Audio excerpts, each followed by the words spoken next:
Mercado Central. 9 de la mañana con 8 minutos de este 26 de agosto. Es miércoles y el martes, es decir, en 6 días más, vence el plazo para que la Superintendencia de Pensiones publique el régimen de inversión de los fondos de pensiones. Demos algo de contexto aquí, que creo que es importante porque la memoria es frágil. En enero del año pasado se aprobó la reforma de pensiones que en lo grueso eleva la tasa de cotización, fortalece el pilar solidario y cambia también la estructura de la industria, entre otros porque actualmente tenemos el sistema de multifondos que divide los ahorros en 5 fondos de acuerdo al riesgo que uno puede y quiere en cierta medida, porque hay restricciones también, asumir. Pero a partir de abril del 2027, es decir, abril del próximo año, los ahorros se van a estar agrupando de acuerdo a la edad del cotizante y se van a establecer fondos que agrupen a personas de edades similares. Y de acuerdo a qué tan cerca o lejos está este grupo de jubilarse, bueno, se van a establecer reglas de inversión. Y esas reglas son las que se van a publicar de manera definitiva ya la próxima semana. Y para hablar sobre el panorama que se aproxima, nos acompaña en el estudio León Fernández, presidente de la Asociación de AFP. León, un gusto realmente tenerte con nosotros en Mercado Central. Muchas gracias, Gabriela, por la invitación. León, antes de entrar al fondo de la temática que nos convoca aquí, que son los fondos generacionales, asumiste como nuevo presidente y director ejecutivo de la Asociación de AFP el 16 de marzo, ¿no? Así es.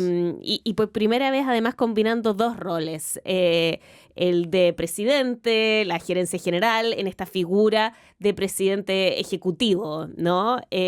Además, el gremio está enfrentando una etapa nueva, después de la discusión por más de una década de la reforma de pensiones. ¿Cuál es actualmente el gran desafío para la industria? ¿Es la implementación de la reforma o hay frentes más allá de ella? Mira, el gran desafío que tenemos hoy día es que la implementación de la reforma salga impecable. ¿Ya? Esta es una reforma muy grande, bien profunda, y que al final se trata de mejorar las pensiones. Entonces es bastante crítico que el desarrollo que se haga de toda esta implementación, que son como 3 años más o menos que se va a estar implementando, sea impecable. O sea, que no haya fricciones con el mercado, no haya problemas en las definiciones que sean muy acotadas para poder generar buenos resultados. Al final se trata de cómo generar las mejores rentabilidades posibles, cómo este reacomodo de afiliados en nuevos tipos de fondos permita generar una mejor pensión. Claro. Y eso es un poco lo que estamos abocados. Bueno, a propósito de la implementación, lo comentábamos recién, el 1 de septiembre la Super de Pensiones tiene que publicar el marco para el régimen de inversión que va a estar rigiendo los fondos generacionales.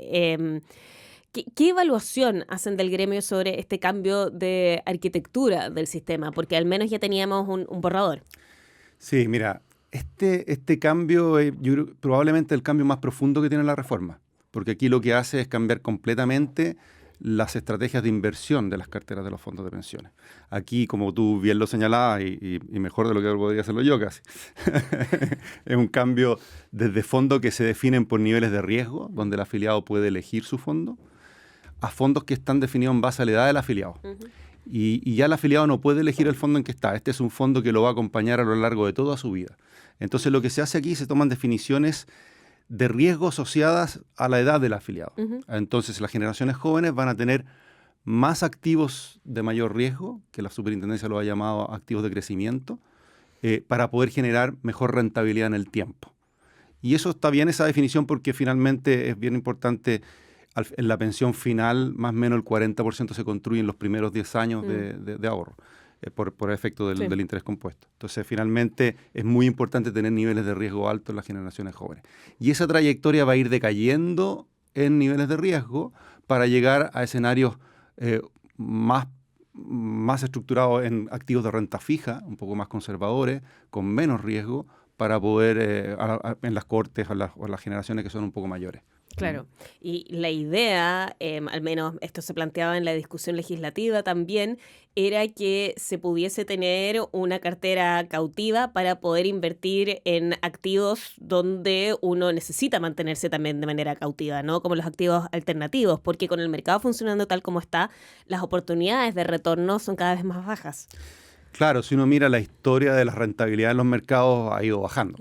Efectivamente, hace 10, 15 años la rentabilidad de los mercados bursátiles eran muy altas. Hoy día sigue siendo alta, pero en algunos años, pero en promedio ha ido bajando.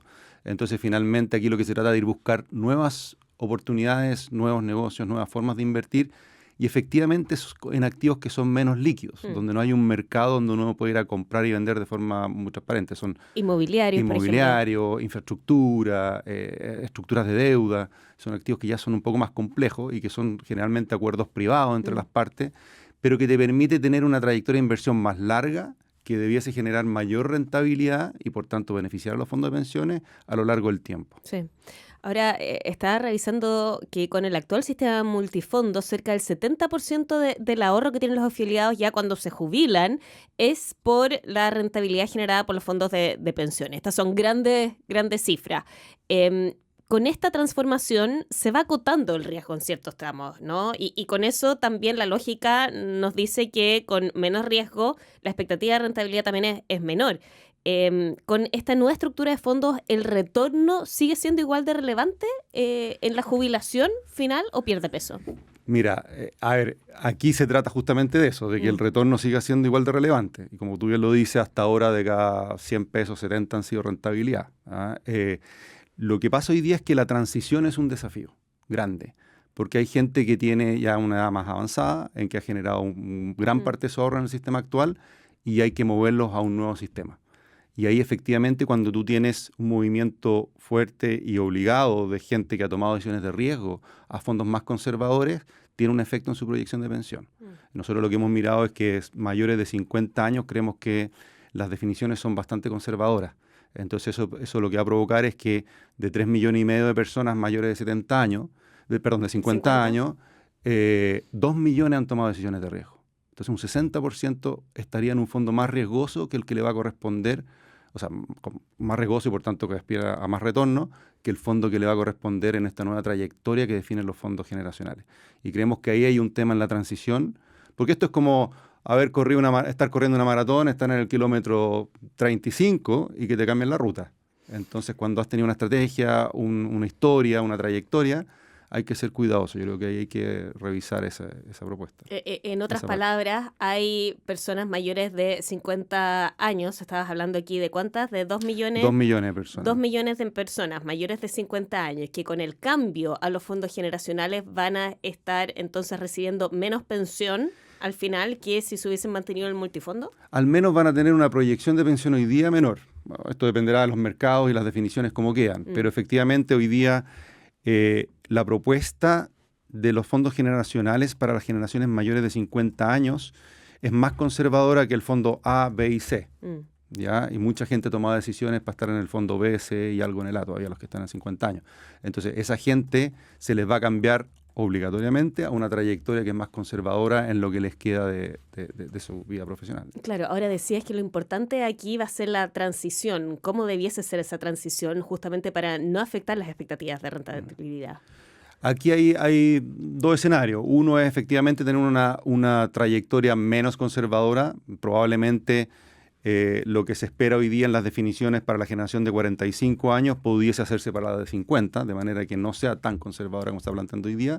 Y la otra es dar suficiente amplitud a las administradoras para que puedan ajustar sus estrategias de inversión al perfil que tienen los afiliados. Porque aquí hay administradoras que tienen perfiles distintos de afiliados.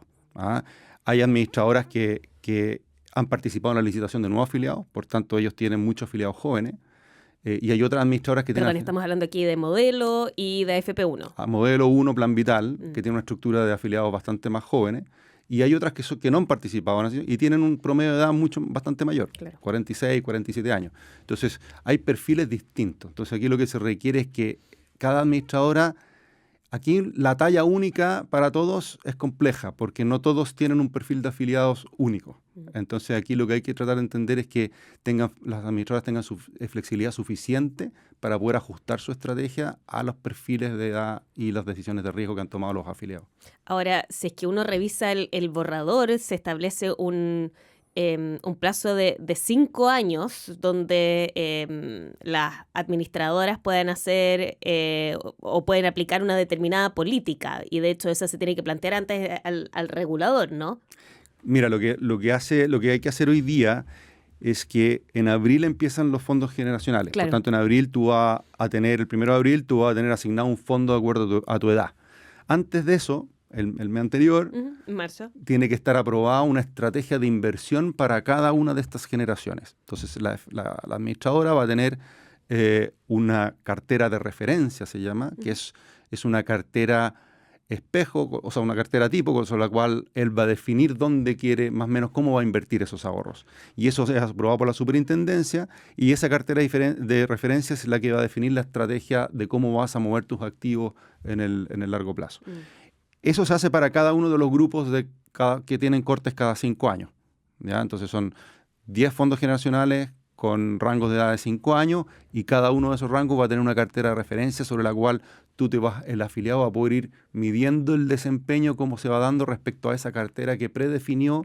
Entonces esto es como una apuesta ex ante que hacen las administradoras con su estrategia. Y tú vas a poder comparar entre las distintas administradoras cuál estrategia conviene más para tu generación, para tu edad. No va a poder elegir otra estrategia. Ahora, ¿qué tan diferente es esto de los actuales límites que tienen los multifondos? Porque de todas maneras existen reglas a las que se tienen que atener las administradoras también. Sí, así es. Mira, hoy día hay reglas que hoy día estaban en la ley y ahora pasan a una resolución administrativa desde la superintendencia. Ya no están en la ley y pasan a una definición administrativa, una resolución. Hay algunos que se mantienen muy similares y hay otros que cambian. Hay temas... Está bien que ciertas cosas vayan cambiando y vayan evolucionando en el tiempo, porque la realidad de los mercados, lo que uno busca respecto a los alternativos también va cambiando, entonces es bueno ir dándole más profundidad a las definiciones. Pero sí yo creo que un gran cambio bien profundo es que hayan salido ciertas definiciones de la ley y ahora pasen a instancias de la autoridad. Yo creo que ahí se abren ciertos riesgos que... ¿Cómo cuáles? Porque, por ejemplo, aquí queda bastante libertad para en el futuro una nueva autoridad pueda cambiar las reglas del juego. Y yo creo que aquí no es bueno cuando estamos hablando de ahorros e inversiones a tan largo plazo, tener cambios de reglas del juego tan drásticos. Otra cosa es ir ajustando e ir profundizando, pero eventualmente tener cambios de regla tan drásticos no es recomendable. Ahora, cuando uno habla de cambios en las reglas del juego tan drásticos, me imagino que este es un problema para las administradoras de fondos, para los equipos, pero tal vez está pensado solamente en el bienestar del afiliado, que es finalmente el más importante aquí, ¿no? Así debería estar así, siempre. Lo que pasa es que eso, sí. hay experiencias internacionales que han demostrado que no siempre ha sido así. El objetivo es que estos sean definiciones que acompañan al afiliado en su trayectoria y que vayan en beneficio de la rentabilidad y los retornos de los fondos. Yo creo que eso es lo más importante. Claro, efectivamente, por eso decía que hayan cambios en las reglas del juego es una complicación para las AFP, no para el afiliado. No, pero eventualmente podrían ser para el afiliado si las condiciones de cambio de las reglas del juego no son necesariamente subir las pensiones, sino que son obtener mayor financiamiento para instrumentos públicos o definir ciertas estrategias de inversión distintas. Digamos. Yo creo que ahí se abren riesgos que no es recomendable tenerlo en los fondos de pensiones. Es decir, una cierta manipulación, tal vez. Una eventual posible decisiones de usar el financiamiento de los fondos de pensiones para objetivos que pueden ser distintos a las pensiones. No necesariamente algo que esté ocurriendo, que vaya a ocurrir, pero podría darse si queda muy abierto el espacio. Sí. Estamos conversando con León Fernández de Castro, presidente de la Asociación de AFP.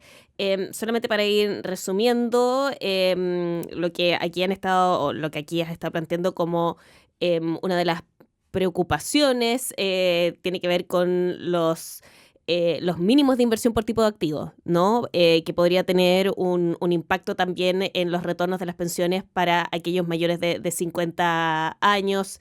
Pero también leía que están buscando simplificar los índices de referencia. ¿Qué significa eso? Mira, parte de las definiciones de las carteras de inversión parte por ciertos índices de referencia los cuales tú tienes que usar en esta definición. Y aquí hay varios elementos que hay que tener en consideración.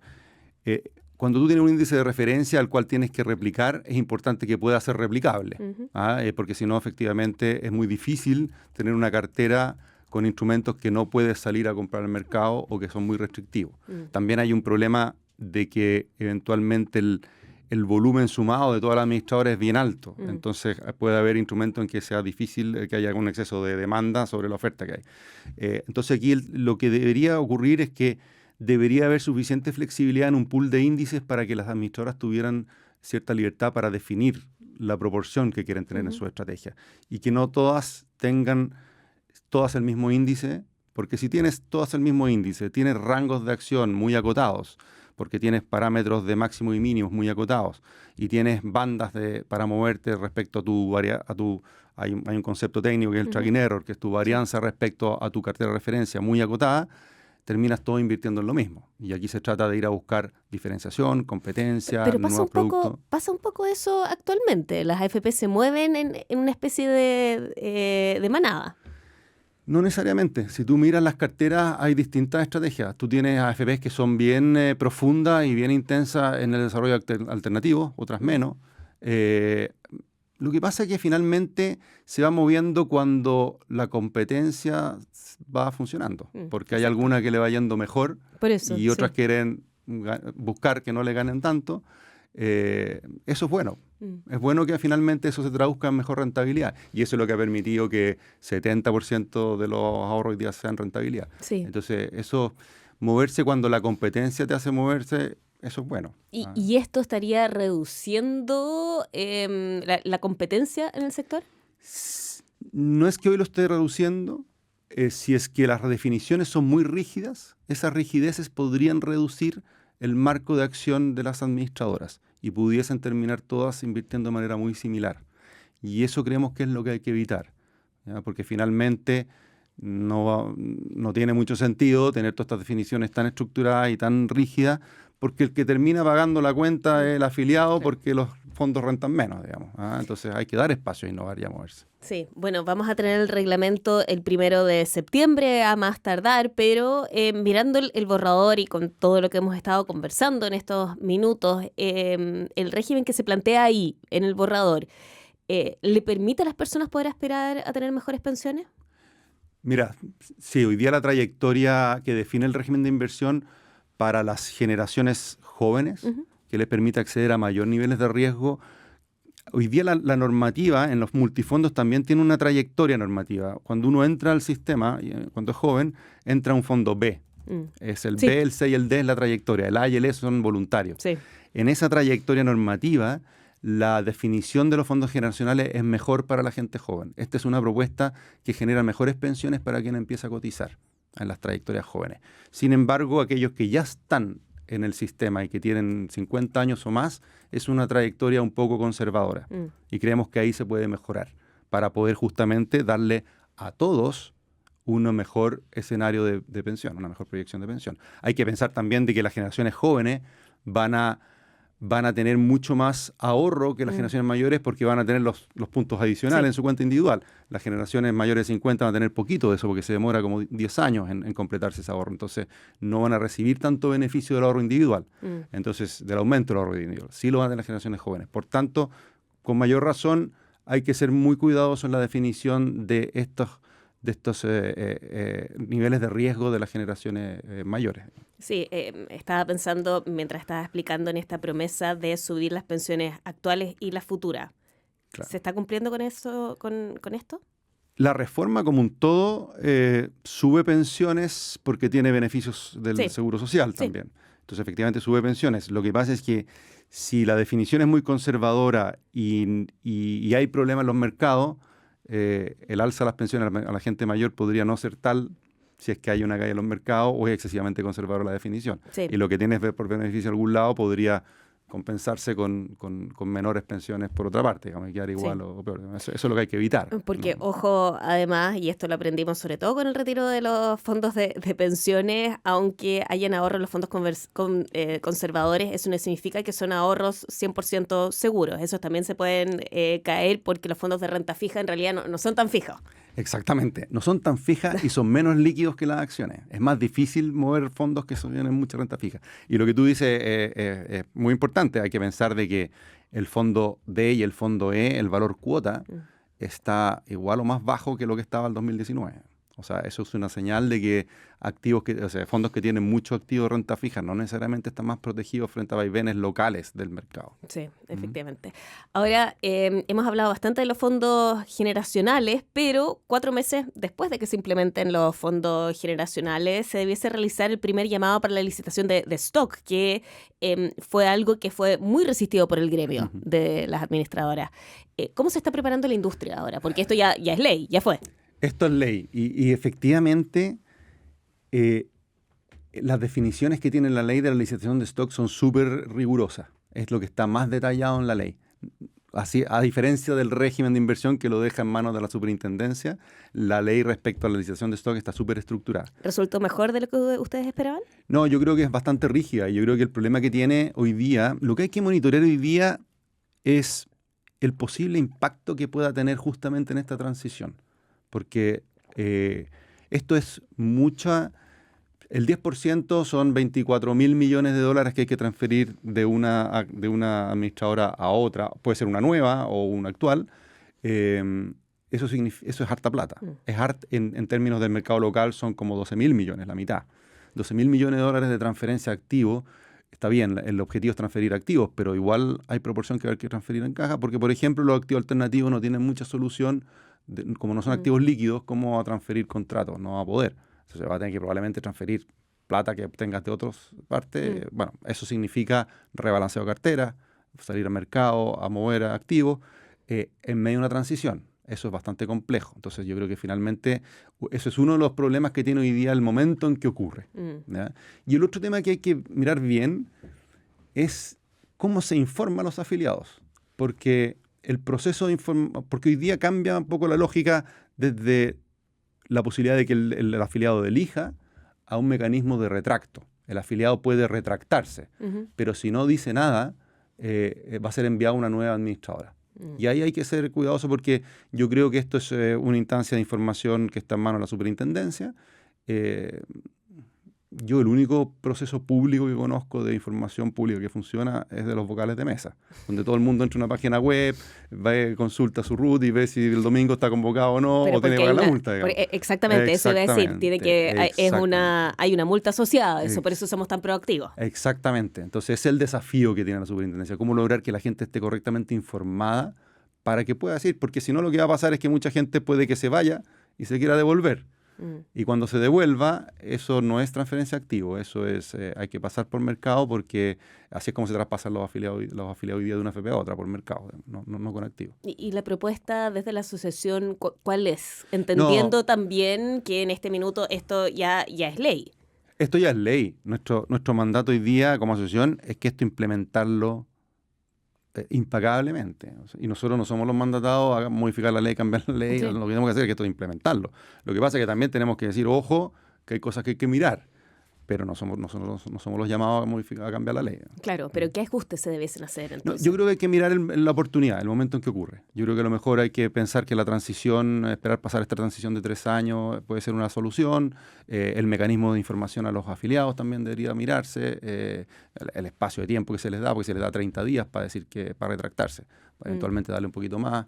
Yo creo que ahí son desafíos que hay que resolver. Sí, ahora entendiendo también el desafío que hay en la comunicación, que se demostró nuevamente en el proceso de retiro de los fondos previsionales, donde la búsqueda número 1 en Google era en qué AFP estoy, porque la mayoría de los chilenos no sabían tampoco en qué administradora estaban.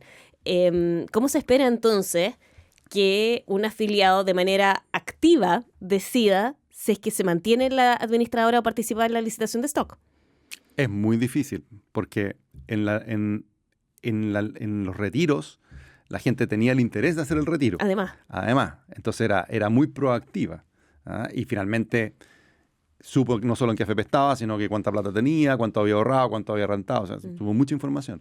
Hoy día ese es un gran desafío porque no hay un incentivo, o sea, no hay una motivación por parte del afiliado a un proceso. Aquí hay que hacer público, hacer un esfuerzo público para que la gente esté informada del proceso que viene. ¿Y eso es tarea de quién? ¿De las administradoras? Yo creo que esto es tarea de todo el sistema, probablemente, principalmente de la autoridad. Yo creo que la autoridad tiene que... ¿Más que las AFP? Las AFP también, pero las AFP son hoy día un actor dentro de un sistema que reúne a varios actores más. Y en esto puntual, el que está llamado a licitar es la superintendencia, porque las AFP no participan de este proceso porque ni siquiera tienen visibilidad de quiénes son los afiliados que se van a licitar. A la AFP le informan una vez que ya están adjudicados, le dicen cuáles son los RUT que tiene que traspasar y le dan un periodo de tiempo para que los traspase. Entonces también hay un tema de cómo se informa, a quién se le informa, cómo se hace masivamente. Hay un desafío de todos. León Fernández, presidente de la Asociación de AFP, presidente ejecutivo de la Asociación de AFP. Muchas gracias por habernos acompañado, Mercado Central. Muchas gracias, Gabriela. Que esté muy bien.